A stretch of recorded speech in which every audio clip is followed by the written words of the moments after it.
Welcome to Chandru maths.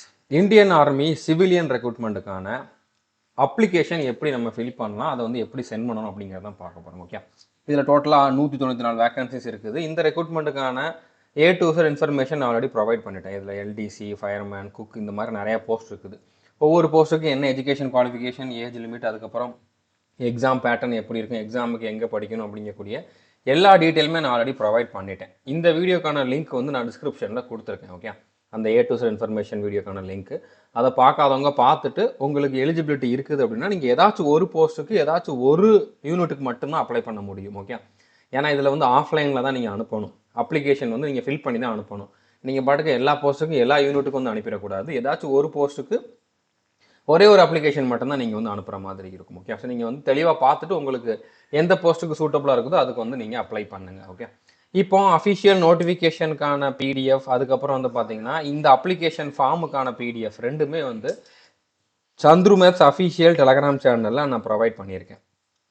So Telegram சேனலில் join பண்ணாதவங்க join பண்ணிவிட்டு அதில் வந்து நீங்கள் இந்த 2 PDFும் பார்த்துக்கலாம். ஏன்னா உங்களுக்கு நோட்டிஃபிகேஷன்லேருந்து ஒரு சில டீட்டெயில்ஸ் தேவைப்படும்.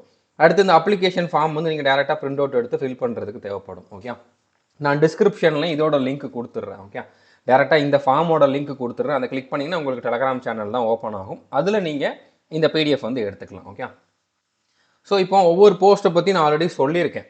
இப்போ இந்த பேஜை நான் மறுபடியும் எதுக்கு காட்டினேன் அப்படின்னா உங்களுக்கு யூனிட் நேம் வந்து கேட்டிருப்பாங்க, அடுத்தது அட்ரஸ் கேட்டிருப்பாங்க. நீங்கள் எந்த யூனிட்டுக்கு அப்ளை பண்ணுறீங்களோ அதோட கம்ப்ளீட் அட்ரஸ் இதில் இருக்கும். Commandant 505 army base workshop, Delhi cantt, Delhi, அதுக்கப்புறம் பின்கோட் இருக்கும். ஓகே, ஸோ இதில் உங்களுக்கு இது வந்து கம்ப்ளீட் அட்ரஸ் 2 அப்படின்னு சொல்லி இருக்கக்கூடிய இடத்துல வந்து அப்ளிகேஷனில் நீங்கள் இதை தான் ஃபில் பண்ணணும். நீங்கள் எந்த யூனிட்டுக்கு அப்ளை பண்ணுறீங்களோ அந்த இடத்துல வந்து அந்த யூனிட்டுக்கான அட்ரஸ் வந்து உங்களுக்கு அஃபிஷியல் நோட்டிஃபிகேஷனில் இருக்கும். அதை வந்து நீங்கள் இதை பார்த்துட்டு ஃபில் பண்ணிடுங்க. அடுத்து யூனிட் நேம் கேட்டிருப்பாங்க. ஓகே, யூனிட் நேமுக்கு வந்து இப்போ இந்த யூனிட் வந்து பார்த்தீங்கன்னா 505 army base workshop, Delhi cantt அப்படிங்கிறது. ஓகே, ஸோ இதை நீங்கள் அப்படியே ஃபில் பண்ணணும். ஓகே, அட்ரஸ்னால் ஃபுல்லாக ஃபில் பண்ணணும். யூனிட் நேம்ங்கிற இடத்துல வந்து இங்கேருந்து இங்கே வரைக்கும் வந்து ஃபில் பண்ணணும். ஓகே, ஸோ புரிஞ்சுட்டுன்னு நினைக்கிறேன். அடுத்து ஒவ்வொரு போஸ்ட்டு, அந்த போஸ்ட்டுக்கான வேக்கன்சி அப்படிங்கிறது எல்லாமே உங்களுக்கு நோட்டிஃபிகேஷனில் இருக்கும். நான் கொடுத்துருந்த வீடியோலையும் இருக்கும். நீங்கள் அதை பார்த்துட்டு நீங்கள் எதுக்கு அப்படிங்கிறத டிசைட் பண்ணிக்குவாங்க. ஸோ போஸ்ட் நேம் இதில் இருக்கும். லோவர் டிவிஷன் கிளர்க்கு, ஃபயர்மேன், அடுத்த வெஹிக்கிள் மெக்கானிக்.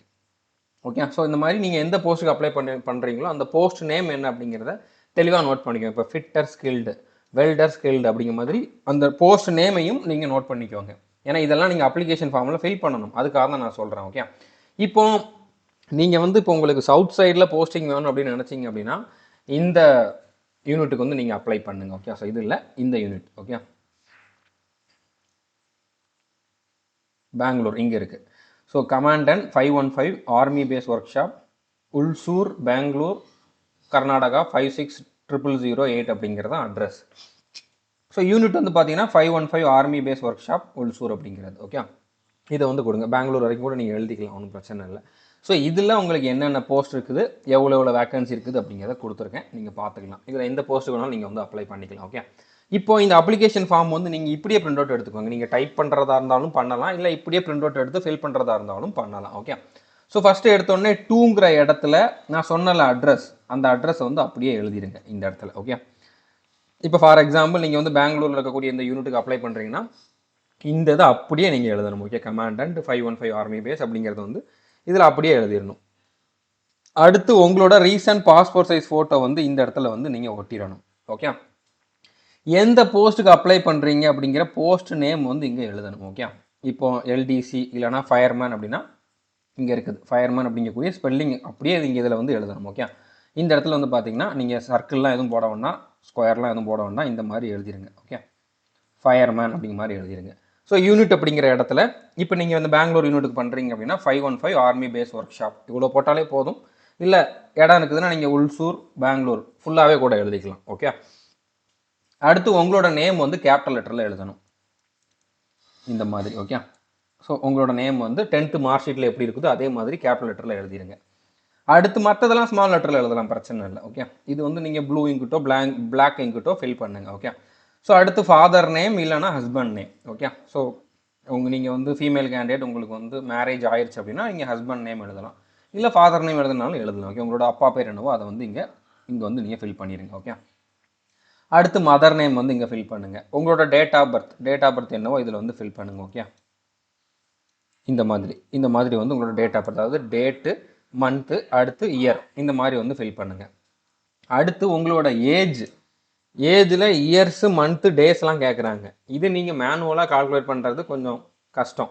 அதனால் என்ன பண்ணுங்கள், அதுக்கு ஒரு வெப்சைட் இருக்குது. ஓகே, calculator.net, அதாவது ஏஜ் கால்குலேட்டர்னு சொல்லி நீங்கள் நார்மலாக கூகுளில் சர்ச் பண்ணாலே உங்களுக்கு இந்த வெப்சைட் வரும். அந்த வெப்சைட்டில் நீங்கள் என்ன பண்ணுங்கள், அதை ஓப்பன் பண்ணிவிட்டு உங்களோட டேட் ஆஃப் பர்த்தை இங்கே கொடுங்க. இப்போ டிசம்பர் 4, 2025. ஓகே, இந்த இடத்துல நீங்கள் கொடுக்கணும், இது மாறல, கொடுக்கணும். இந்த இடத்துல உங்களோட டேட் ஆஃப் பர்த்தை கொடுக்கணும். அடுத்து இந்த இடத்துல வந்து பார்த்தீங்கன்னா 2000 அப்படிங்கிற மாதிரி இங்கே கொடுத்துக்கோங்க. டிசம்பர் 4, 2000 அப்படிங்கிற மாதிரி உங்களோட டேட் ஆஃப் பர்த்தை கொடுத்துருங்க. இந்த இடத்துல அப்ளை பண்ணுற, அதாவது இந்த அப்ளிகேஷன் அங்கே போய் சேர வேண்டிய லாஸ்ட் டேட்டை வந்து இங்கே கொடுக்கணும். Okay, October 24, 2025. இது எல்லாருமே இதுதான் கொடுக்கணும். இந்த இடத்துல உங்களோட டேட் ஆஃப் பர்த்தை கொடுக்கணும். கொடுத்துட்டு கால்குலேட் அப்படிங்கிற மாதிரி கொடுத்தீங்கன்னா உங்களுக்கு இப்போ அந்த அப்ளை பண்ணுற லாஸ்ட் டேட்டில் வந்து உங்களோட ஏஜ், எத்தனை இயர்ஸ், எத்தனை மந்த்து, எத்தனை டேஸ் அப்படிங்கிற மாதிரி வந்துடும். இதை நீங்கள் ஃபில் பண்ணணும். இப்போ 24 இயர்ஸ் 10 மந்த் 20 டேஸ்ன்னு இருக்குதுல்ல, இதை நீங்கள் வந்து இங்கே ஃபில் பண்ணணும். ஓகே, ஸோ 24 இயர்ஸ் 10 மந்த் டேஸில் 10. ஓகே, இல்லைனா 20 டேஸ் அப்படிங்கிறத இங்கே ஃபில் பண்ணிடுங்க. உங்களுக்கு என்ன வந்திருக்கோ அதை வந்து இங்கே ஃபில் பண்ணுங்கள். Okay, so year, month, days வந்து ஃபில் பண்ணணும். ஜெண்டர் வந்து மேல் இல்லைன்னா ஃபீமேல், இதில் எதுவோ அதை வந்து நீங்கள் ஃபில் பண்ணுங்கள். அடுத்த நேஷ்னாலிட்டி அப்படிங்கிறதுல வந்து பார்த்தீங்கன்னா இந்தியன் அப்படிங்கிறத ஃபில் பண்ணிடுங்க. ரிலீஜியன் வந்து ஹிந்து, முஸ்லீம், கிறிஸ்டின் எதுவோ அதை வந்து ஃபில் பண்ணுங்கள். ஓகே, அடுத்து உங்களோட அட்ரஸ், உங்கள் வீட்டு அட்ரஸ் வந்து பார்த்தீங்கன்னா இப்போ நம்பர் 203, அடுத்ததாக வந்து என்ன ஸ்ட்ரீட்டு, அடுத்ததாக வந்து உங்களுடைய ஊர் பேர். ஓகே, உங்களுடைய வில்லேஜ் பேர், அடுத்ததாக வந்து பார்த்தீங்கன்னா தாலுகா எல்லாமே கொடுக்கலாம். ஓகே, அடுத்து பின்கோடு இங்கே கொடுக்கணும். ஸ்டேட் வந்து தமிழ்நாடு அப்படிங்கிறது இங்கே கொடுத்துருங்க. உங்களோட மொபைல் நம்பர் வந்து ஆதார் நம்பர் எதில் இருக்குதோ, ஆதார் எதில் என்ரோல் ஆகிருக்கோ அந்த மொபைல் நம்பர் கொடுக்கணும். ஓகே, இதை நீங்கள் வேறு நம்பர் கொடுத்துறாதீங்க. ஸோ உங்களோட மொபைல் நம்பர் என்னவோ அதை வந்து இங்கே கொடுத்துருங்க. அடுத்து உங்களோட இமெயில் ஐடி. ஓகே, இதெல்லாம் கொடுக்கணும். இப்போ இது வந்து கரஸ்பாண்டன்ஸ் அட்ரஸ். பெர்மனன்ட் அட்ரஸும் கரஸ்பாண்டன்ட் அட்ரஸும் வேறையாக இருக்கலாம், இல்லை ஒரே அட்ரஸாக கூட இருக்கலாம். ஒரே அட்ரஸாக இருந்தால் நீங்கள் இதை திரும்ப இங்கே ஃபில் பண்ணுங்கள். கரஸ்பாண்டன்ஸ் அட்ரஸ்ங்கிறது நீங்கள் இப்போ இருக்கக்கூடிய அட்ரஸ். பெர்மனன்ட் அட்ரஸ் அப்படிங்கிறது உங்களுடைய நிரந்தர முகவரி. ஓகே, ஸோ ரெண்டுமே ஒன்று தான் அப்படின்னா இங்கேயும் சேம் ஃபில் பண்ணுங்கள். வேறுனா வேறு ஃபில் பண்ணுங்கள். ஓகே, ஸோ புரிஞ்சுருக்குன்னு நினைக்கிறேன். அடுத்து வந்து பார்த்தீங்கன்னா உங்களோட கேட்டகரி என்ன அப்படிங்கிறத கொடுக்கணும். நீங்கள் யூஆரா, எஸ்சியா, எஸ்டியா, ஓபிசியா, இடபிள்யூஎஸ்ஆ, எக்ஸர்விஸ்மேனா. ஓகே, ஸோ அது என்னவோ அதை வந்து இங்கே இந்த மாதிரி ஃபில் பண்ணணும். ஓகே, ஸோ புரிஞ்சுருக்குன்னு நினைக்கிறேன். ஸோ இந்த சர்டிஃபிகேட்டும் நீங்கள் வந்து என்க்ளோஸ் பண்ணணும். ஓகே, இதோட ஜெராக்ஸ் காப்பி எடுத்து ஒரிஜினலை யாரும் அனுப்பிச்சி வச்சிடாதீங்க. அப்ளிகேஷனோட அனுப்புகிறப்போ நீங்கள் வந்து இந்த உங்களோட கேட்டகரி சர்டிஃபிகேட்டோட ஜெராக்ஸ் காப்பியை வந்து செல்ஃப் அட்டஸ்டேஷன் பண்ணி அனுப்பிடுங்க. ஓகே, அடுத்ததாக வந்து பார்த்தீங்கன்னா நீங்கள் பிடபிள்யூ கேண்டிடேட்டாக இருந்தாலும் இதுக்கு அப்ளை பண்ணலாம். ஸோ பிடபிள்யூ கேண்டிடேட் அப்படின்னா உங்களோட டிசேபிலிட்டி என்ன அப்படிங்கிறத இதில் கொடுக்கணும். நான் உங்களுக்கு A to Z இன்ஃபர்மேஷன் வீடியோவில் இதை பற்றின டீட்டெயில் சொல்லியிருப்பேன், யாரெல்லாம் அப்ளை பண்ணலாம் அப்படின்ட்டு. ஓகே, ஸோ உங்களோட டிசேபிலிட்டி என்னவோ, இப்போ பீனா பிளைண்டுன்னு அர்த்தம், எல்வினா லோ விஷன். ஓகே, ஸோ உங்களோட டிசேபிலிட்டி என்னவோ அதை வந்து இங்கே ஷார்ட்டாக போடுங்க, எல்வி அப்படிங்கிற மாதிரி போடுங்க. ஸோ உங்களோட அந்த டிசேபிலிட்டி சர்டிஃபிகேட் வந்து பார்த்தீங்கன்னா சிஎம்ஓ இல்லைனா சிவில் சர்ஜியன் அப்படிங்கக்கூடிய ரேங்கில் இருக்கிறவங்க யாராச்சும் கொடுத்துருக்கணும். ஓகே, ஸோ அவங்க கொடுத்த சர்டிஃபிகேட்டில் எவ்வளோ பர்சன்டேஜ் டிசேபிலிட்டி அப்படிங்கிறது இருக்கும், அந்த பர்சன்டேஜை வந்து இங்கே போட்டுருங்க. இது பிடபிள்யூ கேண்டிடேட்டுக்கானது. நார்மல் கேண்டிடேட் இதை வந்து ஃபில் பண்ண வேண்டிய அவசியம் இல்லை, நீங்கள் அப்படியே பிளாங்காக விட்டுறலாம். ஓகே, அடுத்து இது வந்து எக்ஸர்விஸ்மேனுக்கானது, 13வது பாயிண்ட். 13 அடுத்த பாயிண்ட். எக்ஸர்விஸ்மேனாக இருந்தீங்கன்னா நீங்கள் ஃபில் பண்ணுங்க, இல்லைனா நீங்கள் மற்றவங்க வந்து பிளாங்காக விட்டுருங்க. அடுத்து ஏஜ் ரிலாக்ஸேஷன் தேவையா இல்லையான்னு கேட்டிருக்காங்க. இப்போ இதுக்கு வந்து எல்லா போஸ்ட்டுக்குமே 18லேருந்து 25 வயசுக்குள்ளே இருக்கணும். யூஆர் இடபிள்யூஎஸ்னா, ஓபிசினா 28க்குள்ளே இருக்கணும், எஸ்சி எஸ்டினா 30க்குள்ளே இருக்கணும். இப்போ ஓபிசிக்கு இந்த +3 இருக்குது, எஸ்சி எஸ்டிக்கு இந்த +5 இருக்குதுல்ல, இதுதான் ஏஜ் ரிலாக்ஸேஷன். பிடபிள்யூ கேண்டிடேட்டுக்கு வந்து பார்த்தீங்கன்னா அவங்களோட கேட்டகிரியோட சேர்த்து 10 வருஷம் எக்ஸ்ட்ரா இருக்கலாம். ஓபிசினா 13 வருஷம், எஸ்சி எஸ்டினா 15 வருஷம் அதிகமாக இருக்கலாம், 15 வயசு வந்து அதிகமாக இருக்கலாம். ஓகே, ஸோ உங்களுக்கு 25 வயசு இல்லை, அதை தாண்டிடுச்சு, 25 தாண்டிடுச்சு அப்படின்னா உங்களுக்கு ஏஜ் ரிலாக்ஸேஷன் இருந்தால் தான் நீங்கள் அப்ளை பண்ண முடியும். ஸோ 25 வயசுக்கு மேலே இருக்கிறவங்க இந்த ஏஜ் ரிலாக்ஸேஷன் அப்படிங்கக்கூடிய இடத்துல உங்களோட கேட்டகிரி என்ன அதை போட்டுருங்க. இப்போ இந்த இடத்துல ஓபிசினா ஓபிசின்ட்டு போடுங்க, இல்லை எஸ்சினா எஸ்சி போடுங்க, இல்லைனா எஸ்டினா எஸ்டி போடுங்க. ஓகே, இல்லை பிடபிள்யூ அப்படின்னா பிடபிள்யூ பிடி அப்படிங்கிற மாதிரி போட்டுருங்க. ஓகே, ஸோ இங்கே அப்படி தான் கொடுத்துருப்பாங்க, person with bench mark disability. So இதில் எதுவோ உங்களுக்கு எது அப்ளிகபிள் ஆகுமோ அதை வந்து கொடுத்துருங்க. இப்போ நான் ஓபிசியில் வர பிடபிள்யூ கேண்டிடேட் அப்படின்னா நீங்கள் இந்த மாதிரி போடுங்க, ஓபிசி அடுத்து பிடபிள்யூபிடி அப்படிங்கிற மாதிரி போடுங்க. ஓகே, ஸோ உங்களோட கேட்டகரி என்ன அதை நீங்கள் போட்டாலே போதுமானது. அடுத்து குவாலிஃபிகேஷன் எஜுகேஷன் டீட்டெயில்ஸ் வந்து கேட்டிருக்காங்க. நேம் ஆஃப் எக்ஸாமினேஷன் ஃபஸ்ட்டு நீங்கள் எஸ்எஸ்எல்சி கொடுக்கணும். Okay, SSLC. அடுத்து 12th முடிச்சிங்கன்னா 12th. அடுத்து ஐடிஐயோ இல்லைன்னா டிப்ளமோவோ இல்லைன்னா உங்களோட டிகிரி பிஇ இல்லைனா பிடெக் என்னவோ பிஏ பிஎஸ்சி என்னவோ அதை வந்து இங்கே கொடுக்கணும். ஓகே, 3 கொடுத்தா போதும். 10th 12th அடுத்து என்ன இருக்குதோ அதை கொடுங்க. ஓகே, இல்லை 2 தான் இருக்குது அப்படின்னா நீங்கள் 2 மட்டும் கொடுத்தாலே போதுமானது. ஸோ எந்த இயரில் நீங்கள் முடிச்சிங்க அப்படிங்கிறது இங்கே கொடுக்கணும். இப்போ 2018 10th முடிச்சிருக்கலாம். ஸோ என்ன போர்டு, இப்போ நீங்கள் வந்து 10th ஸ்டேட் போர்டு தான், state board of school examination Tamil Nadu. இல்லைனா வெறுமனே ஸ்டேட் போர்டுன்னு மட்டும் சிம்பிளாக எழுதுனா போதும். ஸோ ஃபுல்லாக எழுதினாலும் எழுதலாம், state board of school examination தமிழ்நாடுன்ட்டு எழுதுங்க. 10th நீங்கள் எவ்வளோ பர்சன்டேஜ் அப்படிங்கிறது இங்கே போடுங்க. ஸோ கிரேடு டிவிஷன்லாம் கிடையாது அப்படின்னால விட்டுருங்க. ஓகே, ஒருவேளை உங்களுக்கு டிகிரியில் கிரேட் இருக்குது அப்படின்னா அதை நீங்கள் போடலாம். ஓகே, ஆனால் 10th 12th கிரேட்லாம் கிடையாது. ஓகே, ஸோ அதே மாதிரி இப்போ 12th வந்து எந்த இயரில் முடிச்சிங்க அதுவும் state board of school examination அப்படிங்கிற மாதிரி ஃபில் பண்ணிடுங்க. அடுத்து நீங்கள் 12th எவ்வளோ பர்சன்டேஜ் அப்படிங்கிறத போடுங்க. அடுத்து இது எதுவுமே கிடையாது, அப்படியே விட்டுருங்க. ஓகே, ஸோ அதே மாதிரி நீங்கள் காலேஜ் எப்போ முடிச்சிங்களோ அந்த இயர் வந்து போடுங்க. என்ன யூனிவர்சிட்டி அப்படிங்கிறது இங்கே போடுங்க. ஓகே, இப்போ அண்ணா யூனிவர்சிட்டி அப்படின்னா அதை வந்து நீங்கள் ஃபுல்லாக எழுதுங்க. ஓகே, அடுத்து இப்போ நீங்கள் உங்களோட டிகிரியில் எவ்வளோ பர்சன்டேஜ்னா பர்சன்டேஜ் போடுங்க, கிரேட்னா கிரேடு போடுங்க. ஓகே, ஸோ பர்சன்டேஜ் இருந்துச்சுன்னா பர்சன்டேஜே போட்டுருங்க. இல்லை சிஜிபிஏ இருக்குது அப்படின்னா சிஜிபிஏவை பர்சன்டேஜில் கன்வெர்ட் பண்ணி போட்டுக்கலாம். ஸோ இதில் நீங்கள் என்னென்னலாம் கொடுக்குறீங்களோ இது எல்லாத்துக்குமே நீங்கள் இதோட மார்க் ஷீட் இல்லைனா சர்டிஃபிகேட் வந்து வைக்கணும். ஓகே, டிகிரினா டிகிரியோட மார்க் ஷீட்டும் வைக்கணும், சர்டிஃபிகேட்டும் வைக்கணும். 10th 12th மார்க் ஷீட் மட்டும் வச்சா போதும். எல்லாமே ஜெராக்ஸ் காப்பி தான் வைக்கணும், ஒரிஜினலாக யாரும் அனுப்பிச்சிடாதீங்க. ஓகே, ஸோ அடுத்து எக்ஸ்பீரியன்ஸ் எதுவும் இருந்தால் நீங்கள் கொடுங்க, இல்லைனா தேவையில்லை. ஓகே, எக்ஸ்பீரியன்ஸ் இருக்குதுன்னா எக்ஸ்பீரியன்ஸ் சர்டிஃபிகேட்டும் உங்கள்கிட்ட இருக்கணும். இதில் வந்து என்ன கம்பெனியில் ஒர்க் பண்ணீங்களோ கம்பெனியோட நேம், அது கவர்மெண்ட்டா பப்ளிக் செக்டார் யூனிட்டா இல்லைனா வந்து பார்த்தீங்கன்னா ப்ரைவேட்டான்னு கேட்டிருக்காங்க. ஸோ ப்ரைவேட்டில் ஒர்க் பண்ணியிருந்தீங்கன்னா இங்கே வந்து ப்ரைவேட் அப்படிங்கிற மாதிரி கொடுத்துருங்க. அடுத்து என்ன போஸ்ட் அப்படிங்கிறது இங்கே கொடுங்க. ஓகே, ஃபோர்மேன் என்ன போஸ்ட் அதை கொடுத்துருங்க, இல்லைனா ஜூனியர் இன்ஜினியர் ஏதோ ஒரு போஸ்ட் அதை கொடுத்துருங்க. ஃப்ரம் எந்த டேட்லேருந்து எந்த டேட் வரைக்கும் நீங்கள் அங்கே ஒர்க் பண்ணீங்க அப்படிங்கிறத கொடுக்கணும். அந்த மாதிரி 2 எக்ஸ்பீரியன்ஸ் நீங்கள் கொடுத்துக்கலாம். இது இல்லைனா நீங்கள் அப்படியே பிளாங்காக விட்டுருங்க. எக்ஸ்பீரியன்ஸ் சர்டிஃபிகேட்டும் வைக்கணும். ஓகே, ஸோ நோட் பண்ணிக்கோங்க, யாரெல்லாம் எக்ஸ்பீரியன்ஸ் கொடுக்குறீங்களோ அவங்க எக்ஸ்பீரியன்ஸ் சர்டிஃபிகேட் வைக்கணும். புரிஞ்சுட்டுன்னு நினைக்கிறேன். அடுத்த லிஸ்ட் ஆஃப் என்க்ளோசர்ஸ் அப்படிங்கிறது வந்து நீங்கள் என்னென்ன சர்டிஃபிகேட்லாம் ஜெராக்ஸ் காப்பி வைக்கிறீங்க அப்படிங்கிறதான். இப்போ ஏங்கிற இடத்துல வந்து பார்த்தீங்கன்னா 10th மார்க் ஷீட் அப்படி மாதிரி எழுதிருங்க. ஓகே, பியில் வந்து பார்த்தீங்கன்னா 12th மார்க் ஷீட்.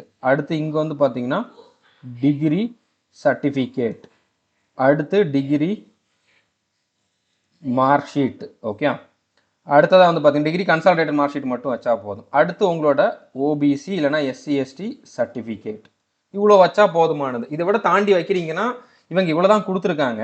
இதில் நீங்கள் கமா போட்டு கூட எழுதிங்க. இப்போ 10th 12th சேர்த்து எழுதிருங்க. 10th 12th டிகிரி மார்க் ஷீட்டை வந்து சேர்த்து எழுதிருங்க. அடுத்தது வந்து நீங்கள் எழுதுங்க. பிடபிள்யூ கேண்டிடேட்னா பிடபிள்யூ சர்டிஃபிகேட் வைக்கணும். ஓகே, ஸோ எக்ஸ்ட்ரா என்னெல்லாம் இருக்குது, எக்ஸ்பீரியன்ஸ் இருக்குன்னா எக்ஸ்பீரியன்ஸ் சர்டிஃபிகேட் வைக்கணும். வேறு எக்ஸ்ட்ரா எதுவும் வைக்கிறீங்கன்னா நீங்கள் அதை வந்து இதில் எழுதணும். ஓகே, ஸோ புரிஞ்சுருக்குன்னு நினைக்கிறேன். அடுத்து இதுவுமே வந்து என்க்ளோஸ் பண்ணணும், உங்களோட ஐடி ப்ரூஃப். ஓகே, இதில் வந்து ஆதார் கார்டும் பண்ணணும். ஓகே, அப்போ நீங்கள் 10th 12th ஒரே இதில் எழுதிருங்க. அடுத்து 2வது வந்து பார்த்தீங்கன்னா ஆதார். ஓகே, ஆதார் கார்டு அப்படிங்கிற மாதிரி போட்டுருங்க. ஓகே, அது எல்லாமே ஜெராக்ஸ் காப்பி தான்.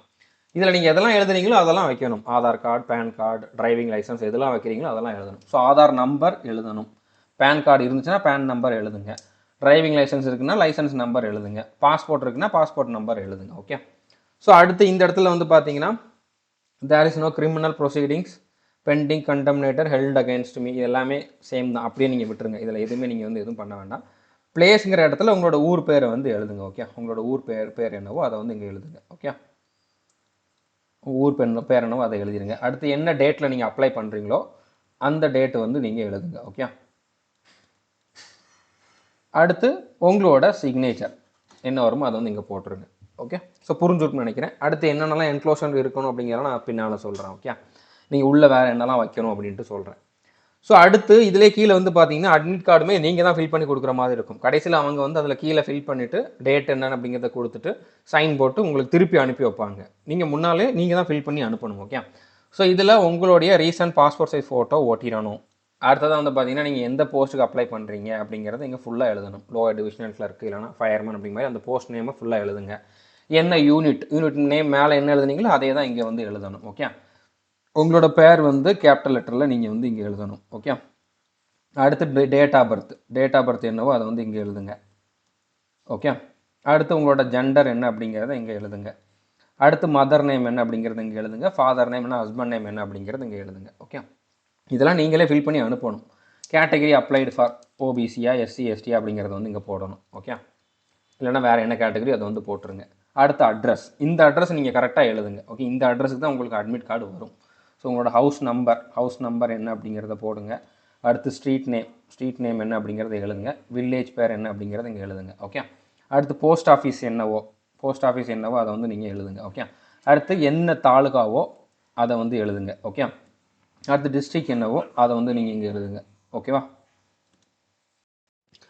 ஸோ அடுத்ததாக ஸ்டேட் என்ன அப்படிங்கிறத வந்து எழுதுங்க. ஓகே. ஃபுல்லாக எழுதுங்க தமிழ்நாடு அப்படின்ட்டு. அடுத்து பின்கோடு என்னவோ உங்களோட பின்கோடு என்னவோ அதை வந்து எழுதிருங்க.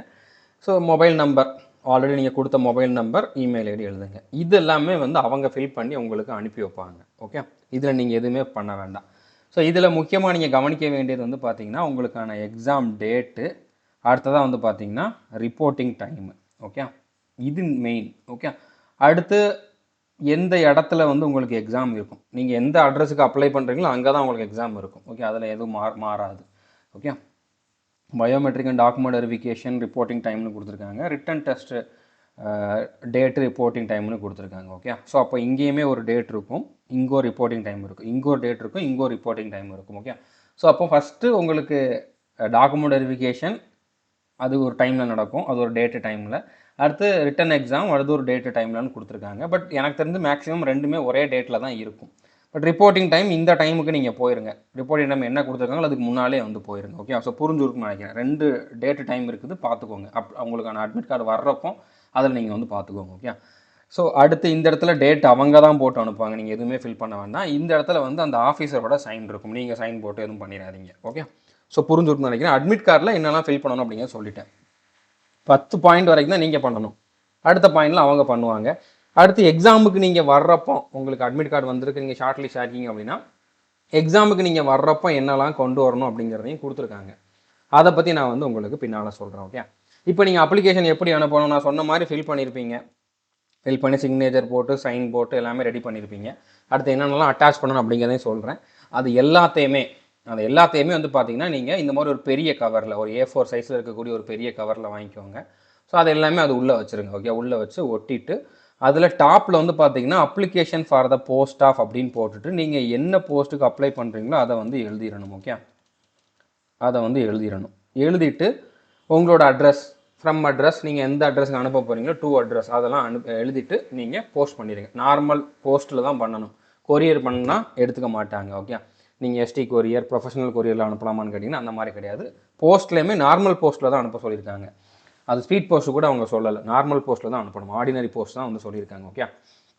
இப்போ இந்த பெரிய கவர் இருக்குதுல்ல, இது உள்ள என்னெல்லாம் வைக்கணும் அப்படின்னா உங்களோட அப்ளிகேஷன் ஃபார்ம் நீங்கள் A4 சைஸில் தான் வந்து பிரிண்ட் அவுட் எடுத்துருக்கணும். சிங்கிள் சைடு எடுங்க. Okay. Back to back print எடுத்துடாதீங்க, ஒரு பேப்பரில் ஒரு சைடு மட்டும் பிரிண்ட் பண்ணுங்கள். ஓகே. ஸோ அந்த மாதிரி பிரிண்ட் போட்டு ஃபில் பண்ணி அந்த அப்ளிகேஷன் ஃபார்ம் வந்து நீங்கள் உள்ளே வைக்கணும். அதுக்கப்புறம் வந்து பார்த்தீங்கன்னா ஒரு என்வலப், ஓகே, ஒரு சின்ன என்வலப் 10.5 into 25 சென்டிமீட்டர் சைஸ் இருக்கிற மாதிரி என்வலப் வாங்கி அதில் மேலே உங்களோட அட்ரஸ் எழுதியிருக்கணும். உங்களோட அட்ரஸ் நீங்கள் எழுதணும். ஓகே. டூன் போட்டு உங்களோட அட்ரஸ் எழுதிட்டு 5 ரூபா போஸ்டல் ஸ்டாம்பு ஒட்டிடணும். ஓகே. இந்த மாதிரி ஒரு என்வலப். ஓகே. அதில் ஸ்டாம்ப் ஒட்டியிருக்கணும்.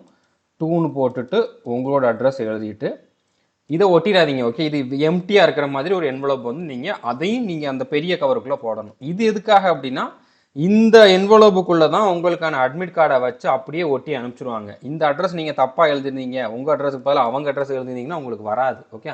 ஸோ இந்த இடத்துல உங்களோட அட்ரஸ் எழுதணும், உள்ளே வைக்கிற சின்ன என்வலப்பில் சொல்கிறேன். அடுத்து போஸ்ட்டும் நீங்கள் ஒட்டியிருக்கணும், அந்த போஸ்டல் ஸ்டாம்பும் ஒட்டியிருக்கணும். ஓகே. ஸோ அடுத்ததாக வந்து பார்த்தீங்கன்னா self attested photo copies of certificates. இது வந்து பார்த்தீங்கன்னா இது உங்களுக்கு இந்த இடத்துல இருக்கும், இங்கே இருக்குது. ஓகே. நீங்கள் வந்து எத்தனை சர்டிஃபிகேட்லாம் வைக்கிறீங்களோ, அதாவது ஜெராக்ஸ் காப்பி வைப்பீங்க. ஓகே. அதில் எத்தனை பேஜஸ் இருக்குதோ, எத்தனை பேப்பர்ஸ் இருக்குதோ அத்தனை பேப்பர் வைங்க. ஓகே. அத்தனை பேப்பர் வந்து இதில் மென்ஷன் பண்ணுங்கள். ஒரு 7 பேப்பர் இருக்குது, 7 பிரிண்ட் அவுட் வச்சுருக்கீங்க. அப்ளிகேஷன் ஃபார்மை தவிர்த்து நீங்கள் எக்ஸ்ட்ரா உங்களுடைய சர்டிஃபிகேட் எல்லாமே வந்து ஜெராக்ஸ் காப்பி வைப்பீங்கல்ல, அது. ஓகே. ஸோ அது வந்து ஒரு 7 ஷீட் இருக்குதுன்னா இந்த இடத்துல 7 அப்படிங்கிறத போட்டுருங்க. ஓகே, இது வந்து நீங்கள் அந்த இதிலே மென்ஷன் பண்ணிடுங்க, அப்ளிகேஷன்லேயே மென்ஷன் பண்ணிடுங்க.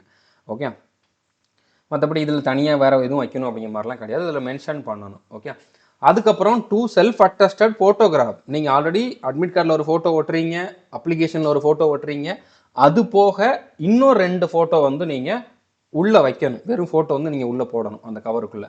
ஸோ அந்த ஃபோட்டோவில் பின்னால் வந்து பார்த்தீங்கன்னா உங்களோட நேம், அப்பா இல்லைன்னா அம்மா பேர், அதை ரெண்டே நீங்கள் எழுதணும். ஃபோட்டோ எப்படி இருக்குது அப்படின்னா ஃபோட்டோவில் பேக் சைடில் உங்களோட பேர், அடுத்து உங்களோட அப்பா இல்லைன்னா அம்மா பேர் வந்து எழுதிருங்க. ஓகே, அடுத்து அந்த 2 ஃபோட்டோலையுமே வந்து 2 ஃபோட்டோலையும் இதை நீங்கள் பண்ணணும். 2 ஃபோட்டோலையுமே வந்து செல்ஃப் அட்டஸ்டேஷன் பண்ணணும். ஓகே, இப்போ செல்ஃப் அட்டஸ்டட் அப்படிங்கிற மாதிரி எழுதிட்டு, அதாவது இந்த மாதிரி உங்களோட ஃபோட்டோ இருக்குன்னு வச்சுக்கோங்களேன், முடிஞ்சளவு நீங்கள் பிளாக் கலர் ட்ரெஸ்லாம் போட்டிருந்தீங்கன்னா எழுதுறது கரெக்டாக வராது, ஒயிட் கலர் ட்ரெஸ்ஸே போட்டுக்கோங்க. ஓகே, அந்த மாதிரி ஃபோட்டோவே அனுப்புங்க. இதில் வந்து பார்த்தீங்கன்னா இந்த மாதிரி கீழே உங்கள் ஃபேஸில் வராத மாதிரி பார்த்துக்கோங்க, செல்ஃப் அட்டஸ்டட் அப்படிங்கிற மாதிரி போட்டுட்டு உங்களோட சிக்னேச்சரை போட்டுட்டு டேட்டை வந்து போட்டுருங்க. ஓகே, டேட்டை வந்து இந்த மாதிரி போட்டுருங்க. ஸோ இந்த மாதிரி 2 ஃபோட்டோலையும் நீங்கள் பண்ணணும். இது நீங்கள் எழுதி தான் நீங்கள் அந்த மாதிரி ஃபோட்டோ தான் அனுப்பணும். அதுக்கு பின்னால் உங்களோட பேர், அப்பா இல்லைன்னா அம்மா பேர் வந்து போடணும். ஓகே, அடுத்து அந்த அட்மிட் கார்டு அதுவும் அப்ளிகேஷனோட சேர்ந்து தான் இருக்கும், அது தனி பேஜில், அதையுமே நீங்கள் வந்து ஃபில் பண்ணி நான் என்னென்ன சொன்ன அது மாதிரி ஃபில் பண்ணி அனுப்பிச்சிடணும். ஆர்டினரி போஸ்ட்டில் தான் அனுப்பணும். அதுக்கப்புறம் மொபைல் நம்பர் என்ன நம்பர் கொடுக்கணும், ஆல்ரெடி நான் சொன்னதான், ஆதார் லிங்க்டு மொபைல் நம்பர் தான் கொடுக்கணும். ஓகே, புரிஞ்சிருக்குன்னு நினைக்கிறேன். அடுத்து வேறு என்னென்னலாம் இம்பார்ட்டன்ட் டாக்குமெண்ட்ஸ் வைக்கணும், இது எல்லாமே வந்து பார்த்தீங்கன்னா செல்ஃப் அட்டஸ்டேஷன் பண்ண ஃபோட்டோ காப்பி, ஜெராக்ஸ் காப்பி தான், ஒரிஜினல் யாரும் அனுப்பிச்சிடாதீங்க. இப்போ நான் சொல்ல போகிற எல்லா டாக்குமெண்ட்டுமே ஜெராக்ஸ் எடுத்துகிட்டு இந்த மாதிரி அந்த சர்டிஃபிகேட் இருக்குது அப்படின்னா அதில் ஒரு கார்னரில் எங்கே வந்து உங்களுக்கு எம்டி ஸ்பேஸ் இருக்குதோ அந்த இடத்துலையுமே மறுபடியும் நீங்கள் வந்து அந்த ஃபோட்டோவில் எழுதின மாதிரி செல்ஃப் அட்டஸ்டட்னு எழுதிட்டு உங்களோட சிக்னேச்சரை போட்டுட்டு டேட்டை போட்டுருங்க. ஓகே, இந்த மாதிரி எல்லாத்துலேயுமே உங்களோட சிக்னேச்சர் போட்டால் போதும். நீங்கள் ஒரு க்ரீனுக்கிட்டு சைன் போடுறவர்கிட்ட வாங்கணும் அப்படிங்கிற மாதிரிலாம் இல்லை. ஸோ என்னென்னலாம் வைக்கணும், நீங்கள் என்ன குவாலிஃபிகேஷன் இருக்குதோ அந்த certificate, first 10th mark sheet கண்டிப்பாக வைக்கணும், 12th மார்க் ஷீட் கண்டிப்பாக வைக்கணும், ஐடிஐ முடிச்சிருக்கீங்க அந்த மாதிரி போஸ்ட் தான் அப்ளை பண்ணுறீங்கன்னா ஐடிஐ சர்டிஃபிகேட் வைக்கணும், அடுத்து டிகிரி முடிச்சிருக்கீங்கன்னா டிகிரி சர்டிஃபிகேட் மார்க் ஷீட் வந்து வைக்கணும். ஸோ என்னெல்லாம் நீங்கள் கொடுக்குறீங்களோ, என்ன மாதிரி போஸ்ட்டுக்கு அப்ளை பண்ணுறீங்களோ, அதுக்கு என்ன குவாலிஃபிகேஷன் தேவையோ அந்த சர்டிஃபிகேட்ஸ் எல்லாம் நீங்கள் வந்து வைக்கணும். ஓகே, அடுத்து உங்களோட ஆதார் கார்டு, எல்லாமே ஜெராக்ஸ் தான், எதுவுமே ஒரிஜினல் வச்சிடாதீங்க, ஆதார் கார்டு. ஓகே, அதுக்கப்புறம் வந்து உங்களோட கேட்டகிரி சர்டிஃபிகேட் என்னவோ அதை வந்து வச்சுருங்க. நீங்கள் பிடபிள்யூ கேண்டிடேட் அப்படின்னா பிடபிள்யூ சர்டிஃபிகேட்டும் வச்சுருங்க. ஓகே, இதெல்லாம் நீங்கள் கண்டிப்பாக அப்ளிகேஷனில் வச்சு அனுப்பணும். அந்த அப்ளை பண்ணுற அப்ளிகேஷனோட சேர்த்து கவருக்குள்ளே வச்சு அனுப்பணும். ஓகே, அவ்வளோதான். இதுக்கப்புறம் நீங்கள் எக்ஸாமுக்கு போகிறப்போ உங்களை ஷார்ட் லிஸ்ட் பண்ணிவிட்டு நீங்கள் எக்ஸாமுக்கு போகிறீங்க அப்படின்னா எக்ஸாமுக்கு வந்து உங்களுக்கு வந்து அட்மிட் கார்டு, அடுத்ததான் வந்து பார்த்தீங்கன்னா உங்களோட 10th 12th இல்லைனா ஐடிஐ சர்டிஃபிகேட்னா மார்க் ஷீட் எல்லாமே ஒரிஜினல் கொண்டு போகணும். ஓகே, இப்போ நான் சொல்ல போகிறது எல்லாமே ஒரிஜினல், ஒரு செல்ஃப் அட்டஸ்டட் ஃபோட்டோ காப்பி, ரெண்டுமே வந்து நீங்கள் கொண்டு போகணும். ஓகேவா? ஸோ உங்களுக்கு டாக்குமெண்ட் வெரிஃபிகேஷனுமே வந்து எக்ஸாமுக்கு முன்னால் நடந்துடும். ஓகே, அதனால் நீங்கள் எல்லாத்தையுமே கொண்டு போகணும். ஸோ உங்களோட டிகிரி சர்டிஃபிகேட் இல்லைனா உங்களோட எஜுகேஷன் குவாலிஃபிகேஷனுக்கு என்னென்னலாம் இருக்குதோ அந்த மார்க் ஷீட்டு சர்டிஃபிகேட் கொண்டு போகணும். டொமிசைல் சர்டிஃபிகேட்டும் கேட்டிருக்காங்க. ஓகே, அதாவது நேட்டிவிட்டி சர்டிஃபிகேட்டும் நீங்கள் கொண்டு போகணும். ஓகே, இதெல்லாம் இப்போ கொண்டு போக வேண்டியது, நீங்கள் அனுப்ப வேண்டியது இவ்வளோ தான். அனுப்புறதுலையுமே எல்லாத்தையும் அனுப்பணும்னு கிடையாது, கொண்டு போக வேண்டியது எக்ஸாமுக்கு உங்களை ஷார்ட் லிஸ்ட் பண்ணியிருந்தாங்கன்னா இதெல்லாம் கொண்டு போகணும். அடுத்து உங்களோட பர்த் சர்டிஃபிகேட் கேட்டிருக்காங்க. பர்த் சர்டிஃபிகேட் இல்லைனா பிரச்சனை இல்லை, 10th மார்க் ஷீட்டை எடுத்துக்குவாங்க, அதில் இருக்க டேட் ஆஃப் பர்த்தை பார்த்துக்குவாங்க, இருந்தால் கொண்டு போவாங்க. ஓகே, அடுத்து ஆதார் கார்டு கொண்டு போகணும். அது போக இன்னொரு ஐடி கார்டும் கொண்டு போயிருங்க, ஏன்னா 2 ஐடி ப்ரூஃப் கேட்டிருக்காங்க. ஓகே, ஆதார் கார்டு, அது போக பாஸ்போர்ட் இல்லைனா டிரைவிங் லைசன்ஸ், பேன் கார்டு ஏதாச்சும் கொண்டு போங்க. உங்களோட கேட்டகரி சர்டிஃபிகேட் எல்லாமே ஒரிஜினல் வச்சுருக்கணும். செல்ஃப் அட்டஸ்டேஷன் பண்ணி ஒரு ஜெராக்ஸ் காப்பியும் வச்சுருக்கணும். ஓகே, ஸோ உங்களுக்கு ரிப்போர்ட்டிங் டைம் என்ன கொடுத்துருக்காங்களோ அதுக்கு 1 ஹவருக்கு முன்னால் வர சொல்லியிருக்காங்க. ஓகே, 1 ஹவருக்கு முன்னால் போகணும், ஞாபகம் வச்சுக்கோங்க. அதுக்கப்புறம் பென்னு, பென்சில், கிளிப் போர்டு எல்லாம் நீங்கள் கொண்டு போகணும். பேப்பர் மட்டும்தான் அங்கே கொடுப்பாங்க, மற்றதெல்லாம் நீங்கள் தான் கொண்டு போகணும். ஓகே, புரிஞ்சிருக்குன்னு நினைக்கிறேன். கண்டிப்பாக இந்த வீடியோ உங்களுக்கு யூஸ்ஃபுல்லாக இருந்திருக்குன்னு நம்புகிறேன். முடிஞ்ச அளவுக்கு இந்த வீடியோ மற்றவங்களோட ஷேர் பண்ணுங்கள். இது வரைக்கும் நம்ம சேனலை நீங்கள் சப்ஸ்கிரைப் பண்ணலாம் அப்படின்னா சப்ஸ்கிரைப் பண்ணிவிட்டு பெல் ஐக்கானை கிளிக் பண்ணி வச்சுக்கோங்க. All the best, thank you.